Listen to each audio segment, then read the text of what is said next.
যদি আপুনি আপোনাৰ ফেসবুক পেজ নাইবা প্ৰফাইলৰ পাছৱৰ্ড ভুলি গৈছে নাইবা পাছৱৰ্ড চেঞ্জ কৰিব বিচাৰে, আজি এইটো ভিডিঅ' সম্পূৰ্ণকৈ চাব, কাৰণ আজিৰ এইটো ভিডিঅ'ত কম মাত্ৰ 2 মিনিটত আপুনি আপোনাৰ ফেসবুক পেজ নাইবা প্ৰফাইলৰ পাছৱৰ্ড কেনেকৈ চেঞ্জ কৰিব। আহক বেছি কথা নাপাতি পেলাই ভিডিঅ'টো স্টাৰ্ট কৰি দিওঁ। ফেসবুকত পাছৱৰ্ড চেঞ্জ কৰিবলৈ সৰ্বপ্ৰথমে আপুনি ফেসবুক ওপেন কৰিব। ওপেন কৰাৰ পিছত আপোনাৰ প্ৰফাইলৰ ওপৰত ক্লিক কৰিব। ক্লিক কৰাৰ পিছত ওপৰত লেফ্ট সাইডত দেখা পাব 3 ডট, তাত ক্লিক কৰিব। ক্লিক কৰাৰ পিছত এটা পেজ খোল যাব। খোলাৰ পিছত আপুনি সেটিং এণ্ড প্ৰাইভেচিৰ ওপৰত ক্লিক কৰিব। ক্লিক কৰাৰ পিছত ওপৰত দেখা পাব সেটিং, তাৰ ওপৰত ক্লিক কৰিব। ক্লিক কৰাৰ পিছত আকৌ এটা পেজ খোল যাব। খোলাৰ পিছত আপুনি কোনো অপশনত ক্লিক নকৰি একাউণ্টছ চেণ্টাৰৰ ওপৰত ক্লিক কৰিব। ক্লিক কৰাৰ পিছত আপুনি ইয়াত দেখিবলৈ পাব পাছৱৰ্ড এণ্ড সিকিউৰিটি, তাৰ ওপৰত ক্লিক কৰিব। ক্লিক কৰাৰ পিছত আকৌ এটা পেজ খোল যাব। খোলাৰ পিছত আপুনি চেঞ্জ পাছৱৰ্ডৰ ওপৰত ক্লিক কৰিব। ক্লিক কৰাৰ পিছত আপোনাৰ যিমানবিলাক ফেসবুক নাইবা ইনষ্টাগ্ৰাম থাকিব তাত শ্ব' কৰিব। শ্ব' কৰাৰ পিছত আপুনি যিটো ফেসবুকৰ পাছৱৰ্ড চেঞ্জ কৰিব বিচাৰে চিম্পলি সেইটোৰ ওপৰত ক্লিক কৰিব।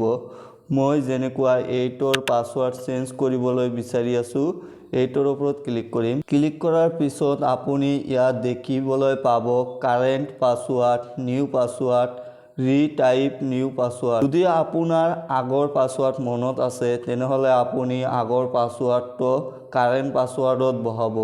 যিটো আপুনি নিউ পাছৱৰ্ড দিব বিচাৰে নিউ পাছৱৰ্ডৰ ওপৰত ক্লিক কৰিব। ক্লিক কৰাৰ পিছত নিউ পাছৱৰ্ড যিটো দিছে সেইটো আকৌ ৰিটাইপ কৰি ইয়াত ক্লিক কৰি আপুনি চেঞ্জ পাছৱৰ্ডৰ ওপৰত ক্লিক কৰিলেই পাছৱৰ্ড চেঞ্জ হৈ যাব। যদি আপোনাৰ আগৰ পাছৱৰ্ড মনত নাথাকে তেনেতে আপুনি কি কৰিব, ফৰগেট পাছৱৰ্ডৰ ওপৰত ক্লিক কৰিব।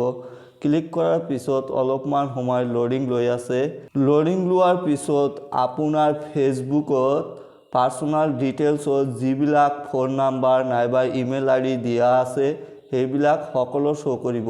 শ্ব' কৰাৰ পিছত আপুনি যিটো নাম্বাৰ নাইবা ইমেইলত মেছেজ চেণ্ড কৰিব বিচাৰে সেইটোৰ ওপৰত ক্লিক কৰি আপুনি কি কৰিব, কণ্টিনিউৰ ওপৰত ক্লিক কৰিব। মই যেনেকুৱা এইটো ইমেইলত মেছেজ চেণ্ড কৰিব বিচাৰিছোঁ সেইকাৰণে এইটোত ক্লিক কৰি মই কণ্টিনিউ অপশ্যনত ক্লিক কৰিম। ক্লিক কৰাৰ পিছত আপোনাৰ ইমেইলত এটা কোড যাব। মই জলদি কোডটো দি পেলাই আপোনাক দেখুৱাই আছোঁ। জিমেইলৰ পৰা কোডটো দিয়াৰ পিছত আপুনি কণ্টিনিউ অপশ্যনত ক্লিক কৰিব। ক্লিক কৰাৰ পিছত আপোনাক ইয়াত দেখুৱাব ক্ৰিয়েট এ নিউ পাছৱৰ্ড। আপুনি যিটো পাছৱৰ্ড নতুনকৈ দিব বিচাৰে সেইটো পাছৱৰ্ড ইয়াত টাইপ কৰিব। মই জলদি ইয়াত পাছৱৰ্ড দি আপোনাক দেখুৱাই আছোঁ। ইয়াত পাছৱৰ্ড দি পেলাই এইটো ঘৰৰ টিক মাৰ্ক দি আপুনি নেক্সট অপশ্যনত ক্লিক কৰিব। নেক্সট অপশ্যনত ক্লিক কৰাৰ পিছত অলপমান সময় লোডিং ল'ব। লোডিং লোৱাৰ পিছত আপোনাৰ পাছৱৰ্ড কিন্তু চেঞ্জ হৈ যাব।